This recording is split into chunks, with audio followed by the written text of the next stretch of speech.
For over half a century, humans have endeavored to make business a force for good. But is the movement working? Or is it time to explore a new path forward? Welcome to Less Talk, More Action. We are your hosts, Joel Caesar and Owen Barrett, experts in clean energy, net zero real estate, decarbonization, and entrepreneurship. In each episode, we ask provocative questions and share stories from the front lines of sustainability with leaders in science, tech, and business, taking real action to design a cleaner, better future. Thanks for joining the conversation. Now, let's get to work. Welcome to the Less Talk, More Action podcast. My name is Joel Caesar, the world's undisputed voice of building decarbonization. Joining me as always is Owen Barrett, the world-renowned biggest expert on multifamily solar that ever existed. Today's guest, Kevin Surace, a leading AI and futurist speaker, entrepreneur, and innovator who has been at the forefront of technological change for decades. He's an Inc. Magazine Entrepreneur of the Year. He's a sought-after speaker. I mean, really a badass. So nice get him on the show. Lots of cool stuff. What'd you think? Oh, it was great to reconnect with Kevin. I met him, I think, 20 years ago at a conference. And he's a big part of the reason that I went the route I did within sustainability and clean tech, always trying to sort of come at it from a financial perspective in terms of solving why don't these projects happen more, happen faster. Haven't talked to the guy in 20 years. He's just crushing life. So, and man, such great energy. Yeah, such great energy. Someone who's clearly accomplished a ton, but just continues to work. And now he's adopting the world's most modern technology, which we're going to talk a lot about on the show and in our bits. So yeah, really grateful for Kevin for joining. Yeah, great guest.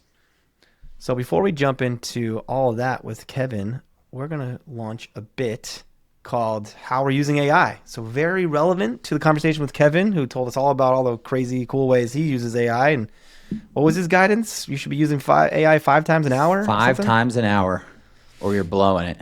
Yeah. So he talked about just like the way he's kind of creating workflows, and you know, it's streamlining work that McKinsey could charge $10 million and he's doing it in an hour, but it's still not simple. It's not 1 minute, it's still an hour. So we're going to talk about you and I, both ideas of ways we're using AI. I'll let you go first because I think you guys are trying to do cool stuff with your company. And then I'm going to tell a personal example. I talk a lot about how my company Cambio uses AI. We're an AI native company, but I'm not going to do that today. I'm going to tell you about something more personal. So you go first. You work for an AI company? An AI software company? Have you ever heard that before? We're just seeding the you know how like this is actually an interesting point. Like there's search engine optimization, right? Like, yeah. And how the future is actually going to be like AI optimization. Like how do you get ChatGPT or Claude or Gemini to recommend your company once people are so. All this we're doing on the podcast is just seeding the internet with our company for AI. Oh man, I love it. Pretty soon we're gonna have to change the name to just the Cambio Pod. This week on Cambio. Not yet. Well, go ahead. How are you guys using AI? No, yeah, I mean, trying to. You know, a lot of our customers are they're portfolio owners. They own massive portfolios, 100, 200, 300 properties, and we get asked all the time, I own 200 properties. Which one should I focus on with solar? And 18 months ago, that was such a complex question that we had a hard time answering it. But with AI, what we've built out is a tool that will pretty much get to the 90th percentile in terms of accuracy. Just by measuring square footage of a roof. And so what we found that's really interesting is, you know, there's a lot of companies that do this, and there's a lot of companies that do it really poorly because the easy step is using AI to measure square footage of roof. That anybody can figure out.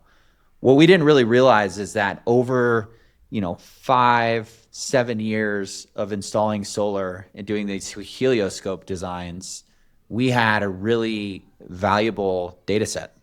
And so we took this data set of thousands of helioscope designs, and then we used AI. Helioscope is its own software that you... It's its own software, but they haven't automated yet. So it's super manual. So you have to physically place solar panels on roofs to figure out what is the, aggregate capacity for a multifamily property. So we knew address and we knew system size in kW. So then we used our AI tool to measure square footage of roof. And then we used our data set of kilowatts to come up with a conversion factor effectively for pitched roofs versus flat roofs. And that's the most valuable input to this AI calculator, because those were tasks that were done by humans. So now we have this tool that utilizes a proprietary data set where you can measure square footage of roof space, and then you can convert that into kilowatts. And then based on where the project is located, you can convert that into kilowatt hours. And so once you have kilowatt hours, you basically have how much the system costs, what it'll generate, either an OpEx savings or solar income. And then you can just automate the whole pro forma build out. So now we can review 100 properties in an hour. And the proprietary data set is your team's historical helioscopes that you've done? Yeah, that's sort of what was, but every time we would look at these other companies that were doing it, no knock on AI companies or software companies, but that's all they were. So they didn't really understand. They could measure square footage, but they didn't know how to go from square feet to kilowatts. And that's a hard thing to guesstimate if you don't have a data set that kind of guides you. And what do they probably do something like, well, just take 65, 70% of the roof space, because that's typically what you can cover it with solar, right? Honestly, I don't know what they're doing. The estimates are so bad that I have no idea what they're doing. But this one's, it's not perfect. And that's why I was asking Kevin, would love his perspective on how do we get this thing to be 98% accurate instead of 90. But that final 10% is just tricky because every building's a little bit different. You have architectural roofs compared to simple roofs. So the devil's in the detail, but I do feel like if someone really knew how to use AI, they could probably kind of take us that extra step. Very cool. Well, we'll be monitoring your team's progress here as you evolve from a contractor, which you're very proud to put in everyone's face that you're doing the real work.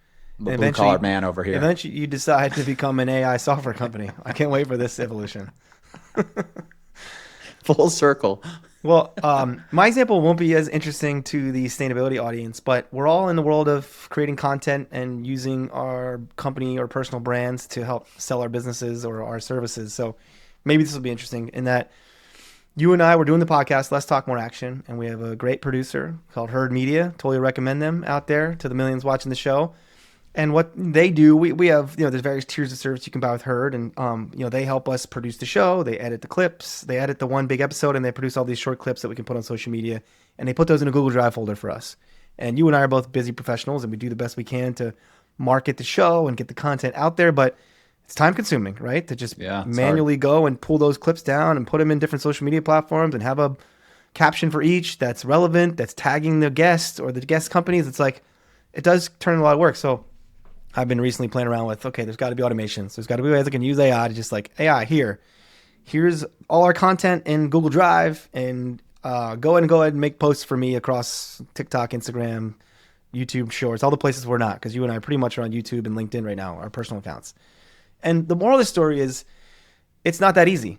There's you do have to create these workflows. You do have to sketch out the way the information is going to flow and provide these API connections through each of the social media platforms back to, I guess there's a make.com I keep getting pointed to as a place that could maybe help with the automation connections. Or Zapier, I know our company uses a lot for these automations. And it's I'm excited about the process of testing this out because it's good practice for all of us, as Kevin alludes to on the show. Go ahead, dig in, start trying stuff. But I was also kind of introduced, I know how difficult it is for our company as we build the back end of an AI native commercial real estate data analytics company. It's hard. It's a lot of work mapping the data so the AI can really work well. And it's going to be the same for all of us in these personal projects. You can have great tools. We can go in and hope this stuff's going to be simple and prompted, but we're not at the point yet. You can go into ChatGPT and say, here's what I want to do. Here's my Google Drive. Go put it on TikTok. There still are other steps and ways. So you think you're going to get you think you're going to get a workflow where it takes the shorts and pumps it out to all the different platforms that you want?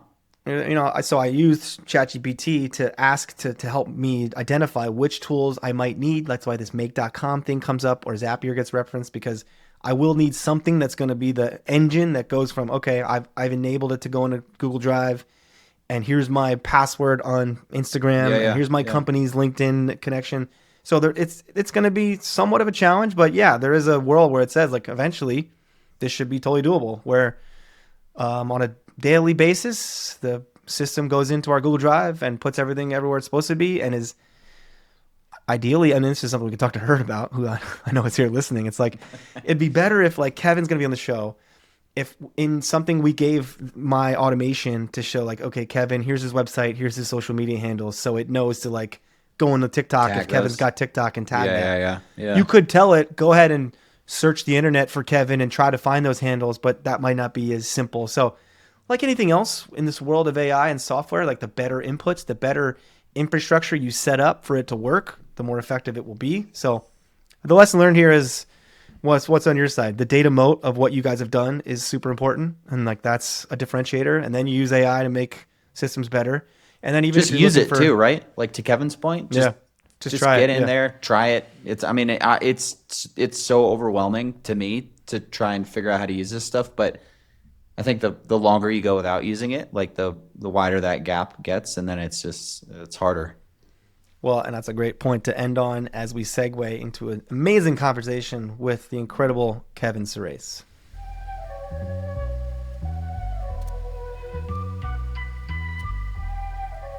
Joining us today is Kevin Surace, a leading AI and futurist speaker, entrepreneur, and innovator who has been at the forefront of technological change for decades. A Silicon Valley veteran, Kevin has been recognized for his groundbreaking work in artificial intelligence, sustainable building materials, and automation. He was named Inc. magazine's Entrepreneur of the Year and has been listed as one of the top 15 innovators of the decade. With a career spanning 95 patents, executive leadership roles, and visionary insights, Kevin is a sought-after speaker helping organizations understand and prepare for the future of technology. So, Kevin, welcome to the Less Talk, More Action podcast. Glad to be here. Does less talk mean we're not going to talk a lot? Is that what that means? We're just going to look at each other. Yeah, that's right. And, hey, who knows what sells today, right? If that's what people want, we give the audience what they want. We get that a lot. It's an interesting name for a podcast, but I think hopefully you'll get the gist of it by the end of the show here. Well, Kevin, on that point, we like to get right to work. We ask all our guests the same question to start the show. How are you taking action to make the world a better place? Oh my goodness. In many, many, many ways. As Owen knows, I started and ran a company called Serious Materials for a long time. We retrofitted the Empire State Building, the New York Stock Exchange, and 70,000 other projects. And all those, that window technology, the drywall technology, the building management technology has gone on to sell billions and billions of dollars of stuff installed. So I don't know if I'll ever do better for the environment than that work. And that was really impactful work. We sold the company, I don't know, maybe it's 15, 14 years ago now, so quite a while. I've gotten back into AI. I was in AI in the 90s and invented what has become the personal assistant, virtual assistant, voice AI, all of that. So I'm known as the father of that stuff. And we were the first to do it, and those patents went on to be licensed to Apple and everybody else. And so, look, I think AI is going to have probably the biggest impact on our life than anything we've ever had. Right? Some of us remember the advent of the personal computer, and all of a sudden we had computing at our fingertips, and then the advent of the internet, which was like, wow. And then the advent of the smartphone, which was like, now it's all in your hand. This is a whole other level. This is making all of us smarter if we want it to, and more productive in ways that we can barely imagine right now. So it's scary to a lot of people. I'm embracing it. I think it's the best time in the history of ever. Joel, we don't get a lot of AI experts on the show. Should we just do a full AI show, or should we go back a couple of years to Kevin's time in sustainability and start there? Well, you don't consider me an expert in AI? No. Well, it's up to you. You're the connection here to Kevin to bring this kind of badass guest to the world's greatest sustainability podcast. So we're gonna have to make it somewhat about sustainability. But right. Kevin, if you don't listen to the show often, we love to think as much or celebrate as much on this show the entrepreneurial journey, and we have a lot of young aspiring entrepreneurs who watch the show, listen to the show. So we'd love to get that insight. But I think to Owen's point, maybe we can retrace back a little bit to sustainability. Yeah, Kevin, so let's talk too, about before sustainability Kevin, a little real bit. quick, Yeah, before you please. jump in, I just want to frame the conversation because this to me is a special episode. I spent the last 20 years of my life in sustainability, and it was seeing you 20 years ago and you talking about what you called the upfront cost problem, I think was your terminology. Well, yeah, it is. That Yeah. got me fascinated about clean technology, sustainability, led me to go to grad school, start a bunch of companies. And so, number one, I just want to say thank you. It's cool we can get connected this Thank way, you. I'm honored. reconnected. Thank you. I appreciate that. And number two, would love to just kind of hear, how you went from sustainability to AI and maybe any intersections that you see that are coming between sustainability and AI. Well, look, I was in AI first, and then I jumped to sustainability because climate change is an existential crisis. Period, full stop. The downside of all of that, and I think you almost touched on it, Joel, a little bit. So all of these entrepreneurs and, young, old, whatever, they all come in and go, oh, my God, I can recreate cement with lower carbon footprint. I can recreate cars. I can recreate tires. I can recreate everything with a lower carbon footprint because virtually all of our goods were created. Everything we use today was generally created with unlimited cheap energy. That was fossil fuel. And most of the things we use today were created 100 years ago. From metals to, or older, right? From metals to concrete and cement, etc. And cement generates 5-6% of the world's CO2, right? So I've been involved in so many companies just trying to redo cement. Every one of them, we've remade cement in an amazing, amazing way, right? Amazing. Better, it's stronger, it's this, it's that. We can drive that carbon footprint down by 90% or more. Nobody buys it. Why? Cement's a commodity. Sells for $100 a ton. Our stuff's $120 a ton. You sell zero. If our stuff's $90 a ton, I outsell the commodity, right? I'll outsell the status quo. And it turns out most of the markets that are high volume are commodity. And those commodity prices drive everything. We would put our windows into a high rise, and it would reduce the energy use in that high rise by 30, 40, 50%. That's huge. And you know what? We get value engineered out every time. Why? Well, I'd rather put marble in the lobby. And by the way, the building owner generally doesn't pay the energy bill. The tenants do. So you have all this disassociation from solving the problem. And it turns out that's why this has been a hard problem to solve. Very hard problem to solve. And buildings all up, creating our buildings, building our buildings, and then operate our buildings add up to about 52% of all the carbon footprint in the world. And you go, how can that be? Isn't it power plants? Yes, power plants supply power to, let me think, hang on. Oh, buildings, right? How about natural gas? Heats buildings, right? So when you get into the built environment, it's fascinating because each of us generally has two places. We have potentially an office we work in and potentially a home we live in. That's an incredible footprint that has to be heat, cooled, and lit, right? And it just turns out that banks only finance these things to a certain level, and so everything gets value engineered back down to that level. And so it's been very, very, very hard. If you look around at things like building materials, there are a few small companies that have a nice, $5, $10, $20 million business. But multi-billion-dollar businesses that drive carbon footprint down, good luck finding them. Because you're competing in a commodity market. So not to disappoint your listeners, but this is very hard. And I think that's what Owen was referring to is I said the upfront cost drives whether you get designed in or not. The upfront cost in an EV is what stops everyone from driving an EV today. Because if the cost were $10,000 less than it is today, everyone would say, sure, it's cheaper than a car. Now, we know that an EV over its lifetime is way cheaper to drive than a gasoline vehicle. People don't have the money. They come up, they have X amount from the bank or X amount of ability to borrow or X amount in cash. They get the best car they can. And what is that? It's not an EV. I mean, it should be an EV, right? So upfront cost drives humans, and it drives it in windows. I mean, again, we would put in a window that is 3 times more insulative than a dual pane window, and people would say, oh, well, it costs twice as much. Yeah, but you make your money back over 3 years. It would cost twice as much. No. Shut up.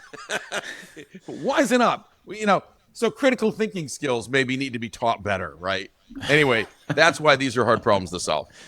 How did you get into the Empire State Building? Like, what was the different thinking there that allowed you to get into that building opposed to others? Great question. So every time I went into the Empire State Building, I went in the same door you guys do, right in the front door. So that's how we get in. We got to have see, I should keep the day job, right? Stay out of the comedy clubs. Look, this was a 3-year process with the Clinton Global Initiative and Tony Melkin, the owner of the building. And why was it 3 years? Because Tony said, I need a 3-year payback on this thing, and until you find a way to give me that, I'm not retrofitting the building. Because in the end, I'm a huge supporter of climate change and the organizations that are trying to address that. However, in my business, I run a business, and I run it for the shareholders. So, no. So it turns out the windows were the thing that tilted that thing over the edge and got it to pay back in 3 years. All the other things that were done, lighting and stuff, moved the needle. But the big needle was moved by pulling out the windows that were in there that were about 20 years old. They were dual pane, and reusing all that glass and building brand new glass units that went back into the frames right on the 5th floor. So we didn't have to take anything anywhere. We reused all the glass and put it all back in. And we went from about an R2 to an R8 or so. That's a 400% increase in the R value of those windows. And all of a sudden, people could sit near the windows in the winter and the summer. It was fascinating. It actually changed the way people use the building, changed the value of the building, changed the amount they could get for rent. So this worked. And the idea was to show the world that you could do it even in an old building. And some have, but it wasn't the groundswell that you thought that would should have launched, right? Yeah. I was just going to say, Kevin, and I don't know how much you know about both of us. We've been living this world for a while. We sell to existing building owners. My current company, we've got some of the largest clients in the world, Empire State Building Realty Trust, not being one of them, but we'd love them to be. And this idea of retrofitting existing buildings, especially old, is something both Owen and I have focused on. And I like to think I'm pretty knowledgeable, ear to the ground. I know the tech that works. I've heard the stories of the great case studies. We've all heard the Empire State Building as this legendary example, but I'm like on your website now reading about Surace materials and the description you just said about how you took existing windows and refurbished them inside the building. Like, why are we doing this everywhere? What happened? Why are we doing it everywhere? It was great idea. So what worked there is there were 26,000 panes of glass to work with, right? So it was a big enough project. A lot of buildings don't have that unless it's a high rise, right? So glass can be reused. I will tell you, when you reuse glass, that was the only major project I know that reused glass. When you reuse glass, the manufacturers of float glass and others will start screaming that it can't be done, that people will die and babies will never live and all kinds of things, right? Of course, that isn't true. Glass is technically a liquid, and it does flow over about 100 years. It'll get thicker on the bottom. But something that's 20 years old is perfectly good glass to reuse. So a lot of people don't want you to reuse it, because if you're reusing all that glass, you just told the world that you don't need to make new glass. You don't need to melt sand. You melted sand once. It was very expensive from a CO2 perspective. Why not just reuse it? So we did, and we proved it can be done. And we set up a factory there to refurbish all that glass and clean all the glue that has to come off the edges with a 5-step process. It was very hard. And you set up a factory. The factory was in the building, in the Empire State Building? Built a factory on the 5th floor. We took over the 5th floor, did all of the window manufacturing right on the 5th floor, so that overnight we would take glass out, and by morning there'd be new glass in. And the frames would be replaced, the sashes, the whole thing, right? Again, I'm just astonished. I've heard about this building before the project. I know people at the Realty Trust. I worked at Skanska. I know Skanska, I think, was the GC involved. I've never heard the story that there was you guys made a manufacturing plant on the 5th floor. We did, yeah. It was, JCC, JRL, we had all the right people involved. Skanska was involved. We had our own workers in the building. It was New York City, so you had to have union workers, and the unions were fighting each other because we could only choose one, and we chose both of them wanted, the maintenance union wanted it, and the Glazer Union for New York City wanted it, so we gave it to the Glazer Union, and then the maintenance union was outside with a big rat out front saying it should have been given to us. And there was no win here, right? I mean, you had to choose one. You couldn't choose, but so you have all these reasons why things are challenging. You get unions, you get people, you get upfront costs. But what worked for Tony was, I'm going to get my money back in 3 years, and he did. By the way, we had originally there were three big, huge chillers for that building. And they all had to be replaced because they were quite old. But with the window change out, they could come back in with only two chillers. Didn't need three. Wow. So, this is some of the secrets of the project, right? Again, they did lots of other things with managing the elevators better and lighting, of course, throughout the building and some HVAC controls. But the big win was windows. And the reason is people don't know this. So what you see on a window is U value. And that's because 30 years ago, the manufacturers of windows got together and said, we don't want to post our R value. It's embarrassing. Because everyone knows that a wall is R12, R14, R16, R20, whatever, right? R30 in a good wall, right? Numbers like that. Well, a dual pane window is basically R2, maybe R3 if it's wide and very well made with the right coatings. That's pretty much all she wrote. And you could do more panes, but it gets heavy and expensive, right? So nobody wants to tell you that your wall is R16 and your window is R2. Because now you know where all the heat's going in the winter and all the cold is going in the summer. So they make the U value, and the U value is the inverse of the R value. So this is another thing you got to fight, is the marketing of the industry. So let me show you how that works. Now, the inverse, right? An R2 window is 0.5, and an R3 window is 0.33. So they're both really close to zero. They're excellent, aren't they? And zero would be the best, and they're already below one. They're great.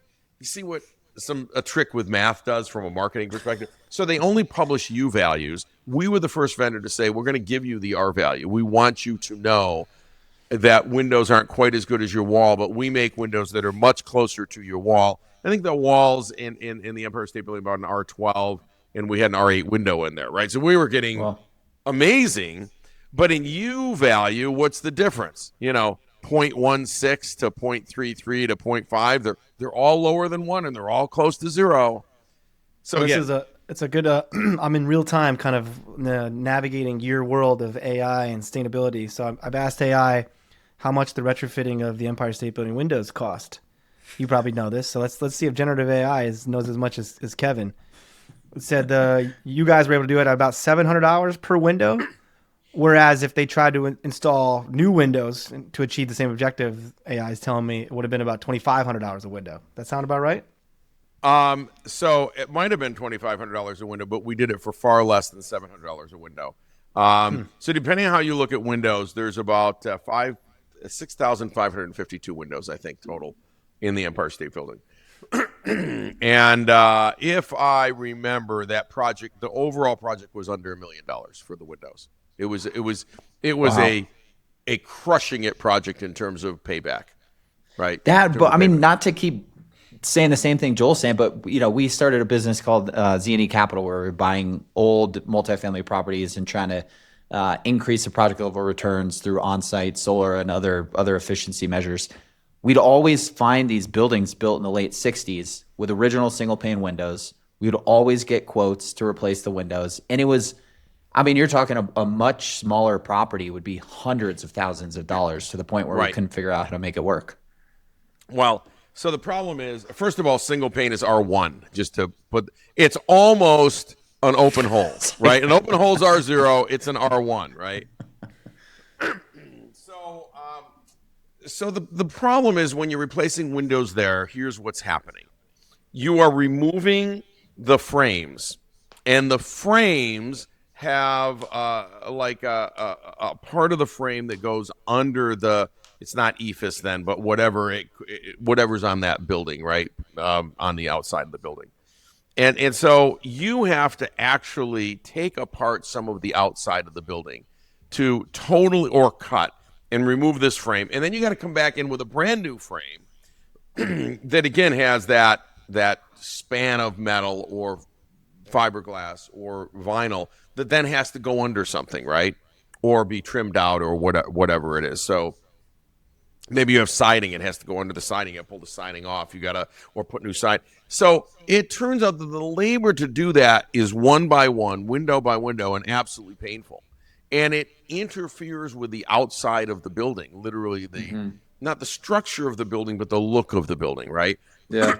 So if this was put under brick, you got to remove bricks or make the windows smaller and build out something else, right? Because you got that fin from the window that has to go somewhere. You can't just drop it in. Well, in the Empire State Building, we played a trick. We left the frames. The frames were fine. They were fiberglass frames. Nothing wrong with the frames.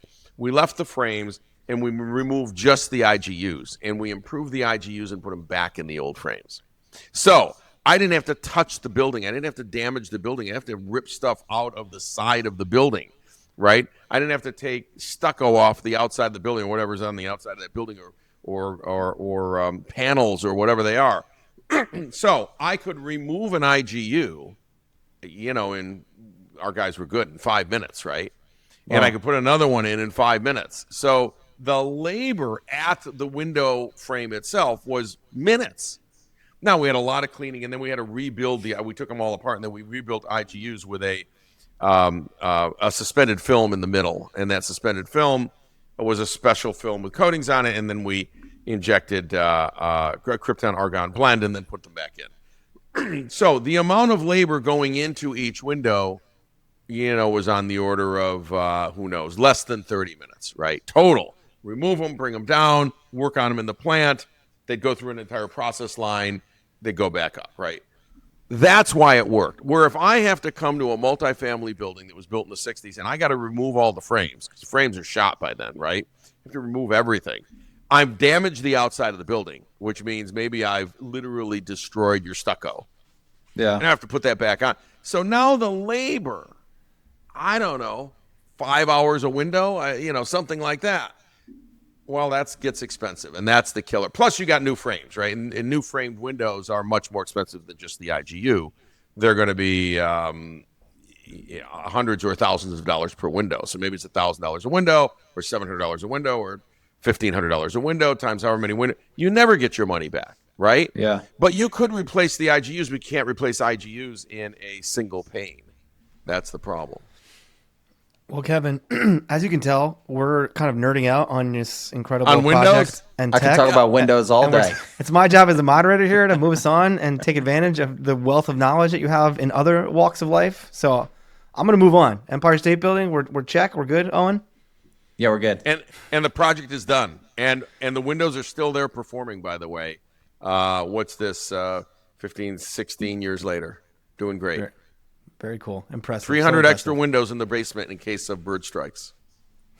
I love the story. Fascinating, Kevin. So let's move on real quickly. What do we do next, Kevin? You're the futurist. You're advising companies. AI, like you said, it's changing the world. So we joke about this a lot. Owen's basically a contractor at the moment. He's doing some software, but he's installing a lot of solar. He's running a great business.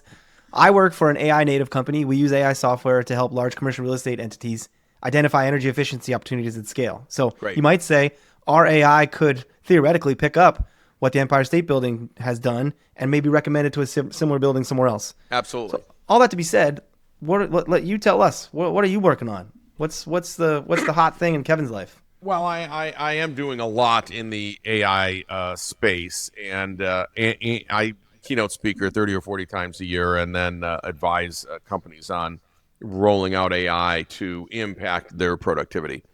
Look, AI is going to change the workforce. It's not going to replace everyone, but it will replace people that don't use it for sure, because you can't keep up otherwise. And it is going to reshape the work that we do, and a lot of the repetitive work that we do just won't be done by humans, because AI can do that, and AI agents can execute this repetitive work quite easily. We're going to have AI in our life, both software and physically, humanoid robots over the next certainly 5 to 10 years that we're going to talk to, and they're going to be in our home, and they're going to help us do things. And they're going to swap out our windows maybe with much cheaper labor. Theoretically, might be able to train someone to do that, but train a robot to do that. But look, this is miraculous, right? And people hear about this and they're scared of it. Yet what we're able to do with AI, if you really know what you can do today, including analyze images and analyze videos and analyze buildings and layouts and square footage and recommend updates. And it's great, actually. It's really great at it. So look, I think the future is AI now in terms of CO2 and carbon and such. I made some statements probably 20 years ago that said humans, because we're humans, will very likely burn the last drop of oil they can pull out of the ground. Why? Because they're humans. It's what we do. And if we don't do it in this country, they're going to do it in some other country, right? It's just what happens. And as you know, solar is, in most cases, the cheapest energy source you can have today, period, full stop. You're just not going to get cheaper than that. You can't get it cheaper from the power company, et cetera. But solar and batteries won't get us to everywhere we need to go. There's just too much growth in the need for energy. So the downside of AI is over the next 10 years, it needs more energy than the entire planet generates today. We think that's a problem. We think that's a problem. So what people are doing in the U.S., what all of the major providers are doing, is they're racing to go to the shuttered nuclear plants. They're reopening the nuclear plants. They've applied for reopening permits and everything so that they can just run off of nuclear so it's clean energy. Because we could have all the political arguments or environmental arguments on nuclear, but it is absolutely clean, zero CO2 energy. It's carbon free. That's for sure. Carbon free. Doesn't get better than that. Runs years. So they're reopening all the nuclear plants in the U.S., which, just my personal opinion, great idea, right? We do not need to build more natural gas or coal plants to service these data centers.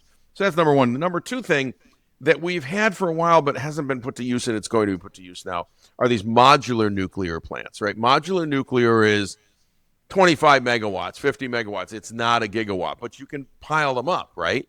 And I can have 10 of those run a data center for the next 40 years. And they're self-contained and there's no waste, right? That just sits there and does its thing. It just generates electricity basically for free. This is brilliant, right? Because data centers got to run 24/7.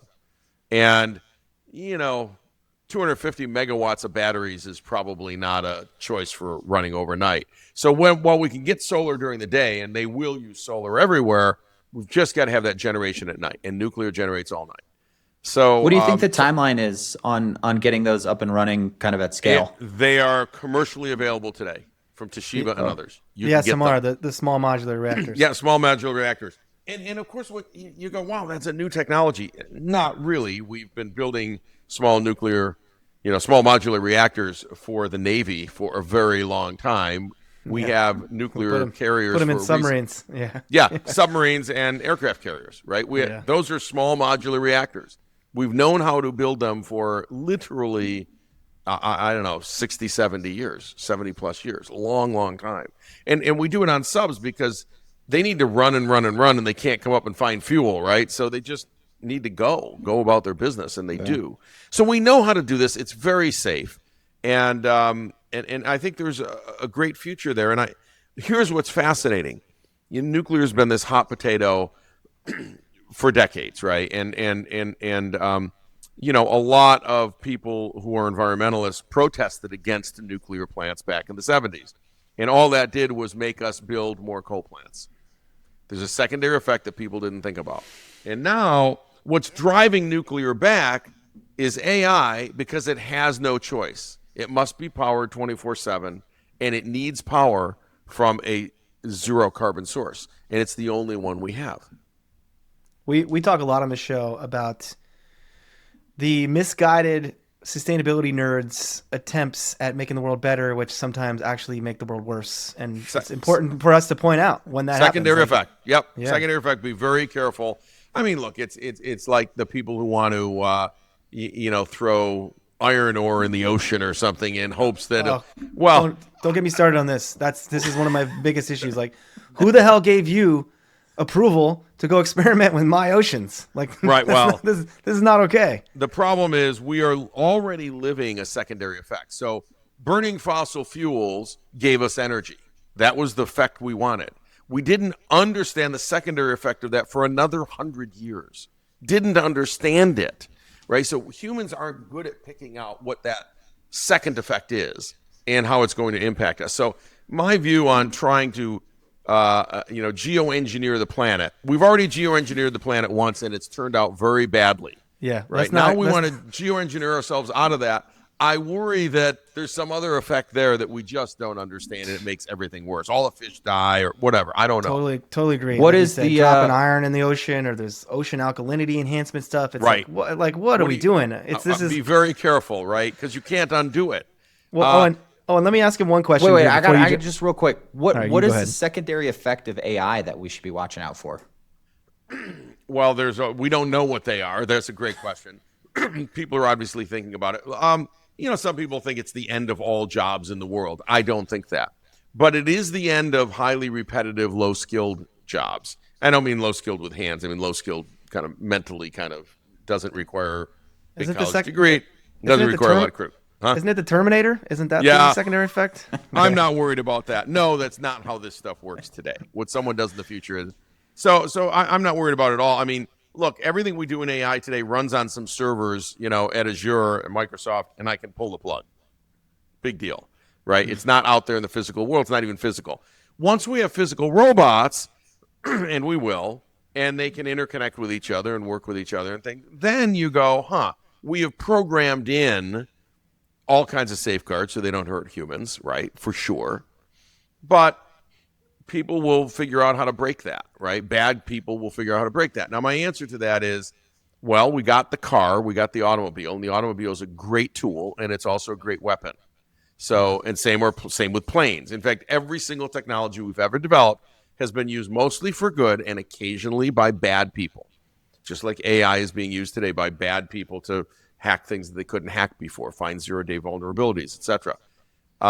So we have to live with that. But every technology that advances us is used, by bad people and bad countries, right? Russia, China, blah, blah, blah, right? Not the people, but the governments and what they're trying to do, right?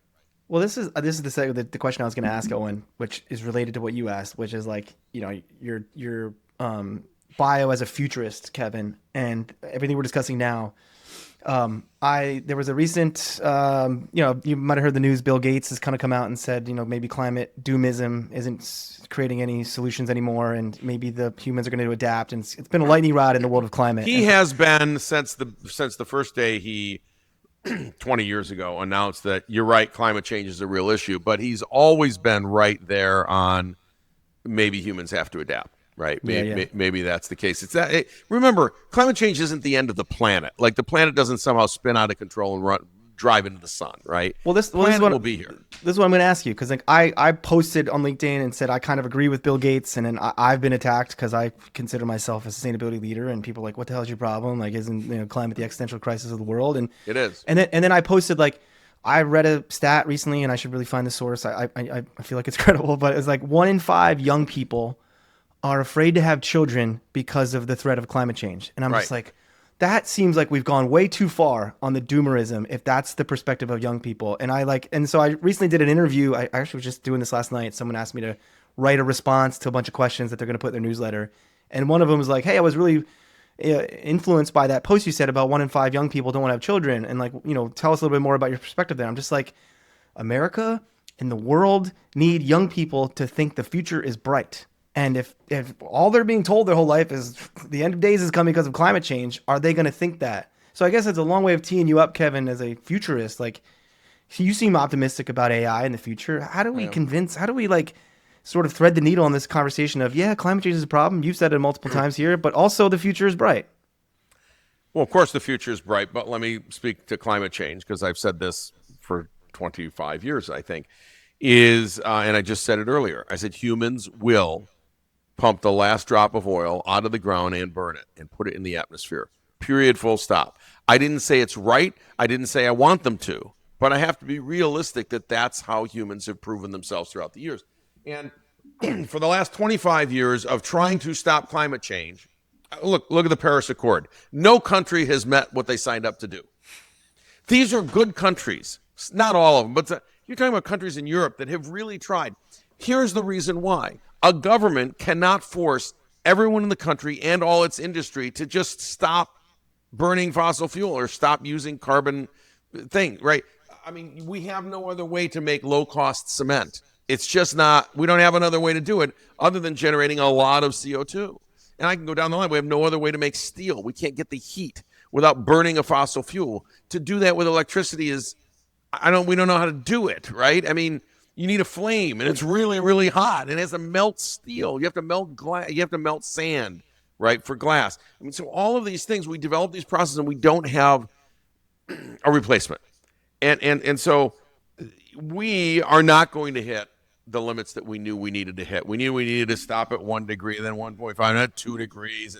We're going to blow past them, okay? And that doesn't keep us from trying to do the best we can, because everything we do is slowing that down.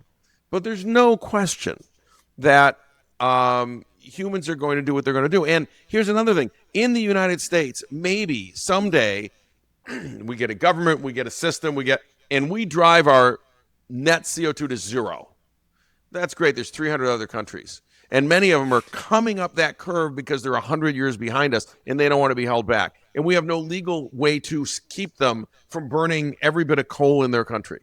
China, India, whatever, right? Yeah. Who are we to tell them, right? Right. And even if we are the people who should tell them, they don't have to listen. Mm-hmm. And their view is, you got to have your industrial revolution, we're having ours. So now we have to be realistic critical thinkers. So a realistic critical thinker says, probably the ocean rises 6 feet by the end of this century. Could be 10, could be 12, could be 3, but call it 3 to 15 feet. We could argue what the real number is, but it's in that range. And it's certainly going to be faster than we think. And the ocean rose in 2025 faster, 30% faster than the scientists thought. And we could talk about all the reasons why. So now we have to say, it's not that we're going to try to stop it, try to slow it down, but we also have to be realistic and protect what we can protect. So if we want to protect Miami, I don't know that we do, but if we do, we have the technology to build seawalls to do that. It'll be $300 billion or something, but it's not undoable. Can we protect every coastal city? No, there's not enough money on earth to do it. But could we protect New York City, Miami, I don't know, San Francisco? I pick 3 cities. Yeah, it'll be $1 trillion bill. But we go to war and spend $1 trillion, so it's possible to spend $1 trillion to save 3 cities. Here's the problem: who's gonna save New Delhi? No, New Delhi, right? Who's gonna save Indonesia? Nobody. Nobody's got $1 trillion there, and we're not gonna put up the $1 trillion. We don't have it either, really, right? Europe's not gonna put it up. So what ends up happening is the haves save their cities. And I'm not saying anything blasphemous. I'm not saying it's right. I'm just saying this is what humans do. The haves will save their cities, and the have-nots will drown or lose their countries and cities. And that isn't fair, because we generated all that CO2 in the 1800s and the early 1900s, and then we got better by shedding all our stuff to China. And then they're shedding it to Vietnam and other places, right? And it isn't fair, and life isn't fair, and it's terrible. But if I'm a futurist and I said, look out 50 years, what does the climate change situation look like? I think that's what it looks like. There's people drowning and starving in very poor countries. We, who are running a $2 trillion deficit every year, will not have the money to bail them out, and we won't have $1 trillion to save their island by putting a seawall around it. So it will be what it'll be. Fair? No. Terrible? Yes. Pray? Yes. Pray to your God? Yes. Generate less CO2? Yes. I'm going to add one other thing, because it's worth doing. Everyone should do their own life cycle analysis of how much carbon they generate from their home, from their work, from their transport, etc. Because I get people come all the time, oh, you eat beef sometimes. If you stopped eating beef, it would cut your carbon footprint in half, etc. So I did the analysis, right? I wanted to know. 80%, more than 80% of my carbon footprint is flying on airplanes. Yep. To go do keynotes and go see customers and whatever. I don't have an alternative. I can't drive across the country. I mean, I can't. It's impossible. Right? By the way, that'd probably be more CO2. But nevertheless, there's no alternative today to flying in an airplane that generates CO2. There may be in 10 years, but today there isn't. And so no matter what else I do in my life, including turn off every light and heating and air conditioning in my home, I'm only on the other 20%. So I looked at like, we might have a steak once a week. And some people go, oh my God, if you're really into climate change, you'd never eat beef, whatever. But here's the thing. I can't move my needle by 0.1% by changing what I eat. It's such a small percentage of my overall carbon footprint, right? Heating the water in the house is more. Heating the floors in the house is, et cetera. So I think it's an eye-opener when people do that and they go, well, if I really want to impact climate change, there's only one thing I can do. Don't fly ever again. That's 80% of my CO2. Stop flying. And then you go, well, I have to. I have to go to a job site. I've got this thing over in California, and then I got something in Florida, and I got something in Nebraska, and okay, well, then you've done what you can do. Well, I'm gonna, if you don't mind, Kevin, I'm gonna ask you some advice since we don't usually get CNBC's Innovator of the Decade, Inc. Magazine's Entrepreneur of the Year here on the show. Because you don't ask. This is part of being a podcast host. You get to have this free access to experts like yourself. If Owen reaches out and say, "Do you remember when we met?" and I go, "It's ingrained in my memory." So that's actually really surprising because he's very forgettable. But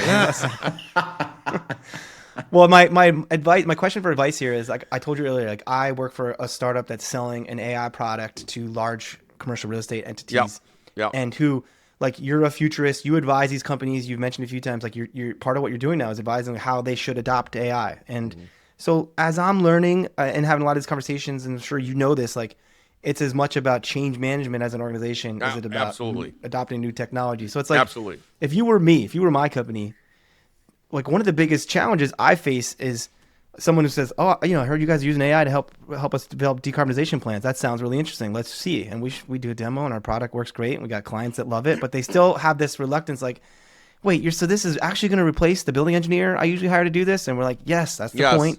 But they don't actually believe it. So it's like there's a fairly simple sales process of, okay, well, let's do a pilot, let's show it to you. But I don't know. Do you have any other advice when you're talking to these folks who are maybe reluctant or skeptical to say, like, it's going to work? Pre-AI. Let's go back pre-AI. It is change management. So pre-AI, we're coming in and we're doing an energy analysis of the building, and we're going to replace all the windows, right? So we do an energy analysis, and then the HVAC guys do their energy analysis, and they go, I don't believe it, so I'm still going to put in this much tonnage of heating or cooling, right? And I go, but you don't need that. Look at your own numbers. Nope, I'll get sued. I'm going to put in what I always put in for this size building. Okay, but you understand it's now insulated 50, 70% better than it was. I don't want to get sued. I'm putting that in. But we could save them so much money. I refuse to do it. Like, they wouldn't do the job. They wouldn't believe their own numbers because the numbers came in so low, right? And they had not seen a building of that size needs so little heating and cooling. So change is hard, and people don't want to put the wrong thing in and find out that it didn't work. So you're coming in with AI and you're saying, here's the 10 things we can do. It's going to save you money. It's going to make the building more comfortable. It's blah, blah, blah. They go right back to the engineer they've always used, and he goes, I don't believe that crap. Now just do this. Yeah. This is the way I've done it since 1968. So my wife is in the medical device field and she's a terrific CEO, absolutely terrific, and saving lives, right? And one of her companies, they developed a carotid artery stent that instead of slicing you open for carotid artery disease, literally filleting that thing and getting it out and sealing it up, and crap goes to the brain. It was a terrible thing called the CEA. They just put a little thing here. They'd come in, they reverse the blood flow, expand a stent, that crap would get caught in a filter down here, and they pull it out, and everybody goes home in 30 minutes, right? So I'm being a little exaggerative, but you get the point. And so what's interesting about that, it's called a TCAR procedure, is the number one reason a doc would say, I'm not going to do that. And it's really the standard of care. Like the outcomes are better than CEA in every measure, right? Strokes, nerve damage, all that stuff. You still have probably half the docs in this country. They go, I'll never do that because I've done it this way for 40 years and I'm really good at it. I'm better than those stats. They go, no, it looked at everything. No, I'm not going to use that newfangled thing. Well, the newfangled thing's been done on 200,000 patients or some number like that, right? It's not really newfangled. So no one wants to change what they've done for a long time. And that's the number one reason we see that office workers or engineers or whatever don't want to use AI. Well, I've always done it this way. And they don't tell you also they're jealous about the thing because they'll do something with it and they'll go, what am I good for? What do I chop liver here, right? So there's all kinds of reasons to not change. But I am telling you and your listeners, like I use AI 5 times a day for things that you have no idea you can do with it, right? But I know I can do, right? I can analyze huge. I analyzed for a company 86,000 warranty claims, big equipment, right? To find the 5 things they could do in their factory to reduce those by 50%. Okay, 86,000, they're all just written out, so there's no way to categorize them, right? But AI categorized them, found out, said change these 5 things, it'll reduce the warranty claims by 50%. By the way, I did that in under an hour. It wasn't 1 minute, right? Because it took some time and a bunch of prep and such and different models I want to look at. But the bottom line is, I don't know, I might have paid McKinsey $10 million for that analysis just 2 years ago. And I couldn't get sort of traditional analytics to do it because it was all in English. It was just handwritten stuff. So this is amazing. You know what that's worth to that company? Tens of millions of dollars a year. I solved it in an hour. I didn't get paid enough. Right? Must be an expensive hourly rate. Yeah, everyone should be using. I tell everyone, if you're not using AI 5 times an hour, you are falling behind the curve. 5 times an hour. Everything you do. AI first means I first go to AI before I go to Word, Excel, PowerPoint, search. I don't do any of those. I go to AI and I say, how do I solve this problem with AI? Let me think about everything I have to write here. My average prompt is probably, for an LLM, 2-3 paragraphs. Not 3 words, 3 paragraphs. So when my wife's yelling at me, I should pull out my phone and say, "Hey, before my rebuttal, let me check AI." Would you recommend that? Hell yes, hell yes. Your rebuttal gets you in trouble. Yeah, and might get you in trouble in certain ways for several weeks, which you won't like. That was a trick question. The answer is there is no rebuttal. Just take the criticism and move on. That's what AI would have told you. That's true. No, I do use AI to help me formulate all kinds of things with employees, with spouses, with kids. It's like, what's the best way, based on everything you've learned, 1 trillion phrases, for me to strengthen my relationship on not a rebuttal, but on a conversation or on a sparring or, whatever. And by the way, I also use AI to spar. So it's like, hey, I came up with this thing and I've written this paper. What do you think of it? Poke holes in it. Tell me what others are going to think. Tell me how, when I walk into that meeting, who is going to beat this up, right? This is amazing. And people don't use AI like that, but that's what it's great at, right? It's telling you what you didn't do as good as you could and how to improve it. And then you can go improve it and say, is that better? That's like a sparring partner. Think of it as a gal sitting next to you with 28 PhDs. They cost a penny an hour. It's a deal. Yeah. Well, we're getting close to time. Owen, any more questions from your past, or maybe a question on your behalf too? Like, what would young Owen say now? Kevin, I've already thought we've been working on this AI tool, basically to do sort of what you have alluded to, like to automate solar layouts on multifamily properties. Yep. We get it 80% of the way there, but we're sort of stuck on the last 20. So rather than ask you here, I was just planning on following up because I think you are obviously a leader in this space. It sounds like you advise companies, and we need a little bit of help getting it to the finish line. Yeah, let's take a look at what you're doing and what the holdup is. AI has the absolute ability to lay out with a set of inputs, right? So I have all these different panel sizes. I've got this, I've got that, I've got angle, whatever. It has absolutely the ability to lay that out in the most efficient, lowest cost fashion. If that's what you want, lowest cost, or you want highest efficiency, or what do you want for that space, right? As you know, there's different trade-offs there. Yeah, no, I'm excited. I mean, with the tool that we're building is, one of the bigger problems in our industry is just getting information quickly to portfolio owners, right? We talk to a public REIT, they have 100 properties and they want to know which ones do they focus on first. That's used to be a big lift if you were manually doing layouts. And so we're trying to build sort of a portfolio analyzer that just automatically prioritizes based on building typology, cost of electricity. I got it. And you're using Google Maps for satellite views of the roofs and grabbing that. We're using Near Map just Okay, because it's a little either more one, up to but date, but same thing. Same thing. You got your Yeah. satellite view. You can figure out what the dimensions are. You know what the angles are. You know which way they face. Yep. Yeah, that's just a perfect AI problem, right? Yeah, love it. And it's super easy.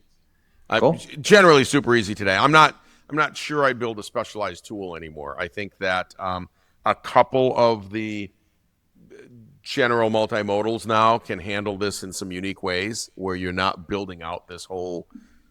If this was 2 years ago, 3 years ago, I'm building out a specialty tool and I'm teaching it and probably trying to build some deep learning model on this stuff, and then giving it. Now I'd probably do skills with Claude and give it the skills to do this and call it like that, and probably be done in a weekend.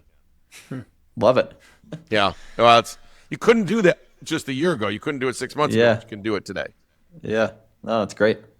Well, Kevin, fascinating stuff. We've been grateful to have you here. We'd love to bring you back. I have way more questions, but we try to keep the show sort of succinct and brief so people can we ran an experience hour it lightly. Yeah. Well, Kevin, we always end the show with the same last question like we do the first. I'm sure we've kind of alluded to this already, but look, in the sustainability movement, our industries, as Owen and I are describing it, there tends to be pessimism and people maybe focus too much on the negative side of the state of the environment or the climate, but we'd like to end the show on some optimism. So, Kevin, what gives you hope for the future? Well, the first thing I'd say, why would someone not do energy efficiency? What's the point of not doing it? Energy efficiency done right in buildings or anywhere else has a real payback. And it has to be done thoughtfully and right. And solar has a real payback. And we know what those are, right? And so everyone should do that. I think we will have more efficient buildings and more efficient lives. I suspect in 10 years, most cars on the road will be EVs. There's lots of reasons for that. And they'll charge faster and they'll have more range, etc. And if you drive an EV, you almost never want to go back. They're fabulous. It's just we're both Tesla owners here. So okay, yeah. I have a Cadillac Lyriq, which I love the Lyriq. It's just a gorgeous vehicle, and the Tesla vehicles are great, right? So look, the future is still bright. The future is certainly AI. There are things we're doing in energy efficiency with EVs, with solar, with energy efficiency in buildings that are good. They're great for comfort. They're great for saving money. All of this is great. Solar is great for saving money. Why pay someone else money when you can generate all the electricity yourself and store it? These are all good things. Are we going to stave off ocean rising? All of this work might stave it off by a few months, but you're not going to stave it off by 100 years. Probably not. There's too many countries and too many people and too many things, and that's okay. Let's use the savings to figure out how do we deal with, this accommodation that we're going to have to make of either moving people or whatever.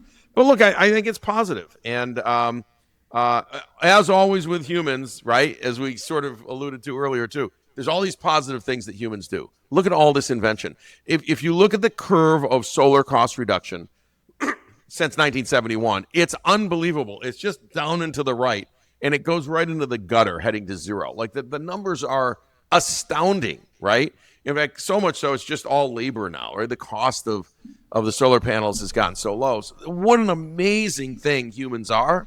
And sadly, what a crazy thing humans are to go chop down the last tree on Easter Island. Why? Yeah. That's what they do. They fight over the last tree and they'll fight over the last bit of coal. So we're going to live in that balanced world, and we're going to make the best of what we can make of it. And I think it's going to be great.